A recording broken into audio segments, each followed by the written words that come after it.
ట్రంప్‌కి చారిత్రక వైఫల్యం అయితే తీసుకెళ్తున్నాడు. అమెరికా టాప్ 1లో ఉండాలన్నటువంటి కోరికతో వచ్చినటువంటిది గాస్త మేక్ అమెరికా అన్నటువంటిది మేక్ అమెరికా అగైన్ అన్నటువంటిది గాస్త ఇప్పుడు అమెరికాని సెకండ్ ప్లేస్‌కి తనంతట తను తీసుకెళ్తున్నాడు.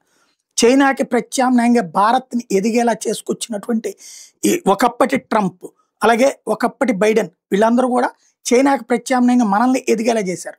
తీరా చూస్తే మళ్ళీ మనల్ని పడగొట్టి చైనాని పైకి తీసుకెళ్లే ప్రయత్నం చేస్తున్నాడు ట్రంప్.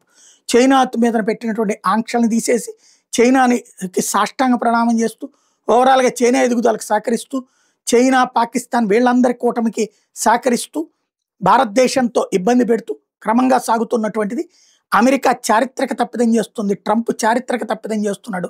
దాని పర్యవసానం ఇదివరకు కనుక చొరబాటుదారుల్ని శరణార్థులుగా అంగీకరిస్తూ అమెరికాతో పాటు యూరప్ దేశాల్లో వాళ్ళందరిని అనుమతిస్తే ముస్లిం దేశాల నుండి అక్కడికి వచ్చినటువంటి వాళ్ళు ఇప్పటికే అక్కడ ఓ పక్కన లవ్ జిహాదులతో పాటు డెమోగ్రఫిక్ చేంజెస్ సృష్టిస్తుంటే దాన్ని కంట్రోల్ చేస్తానికంటూ ముందుకొచ్చి మేక్ అమెరికా అగైన్ అన్నటువంటి కాన్సెప్ట్తో తీసుకొచ్చినటువంటి వాడు కాస్త చివరికి అమెరికాని పతనం చేసేదానికి తొలి అడుగు వేస్తున్నట్టు కనబడుతోంది.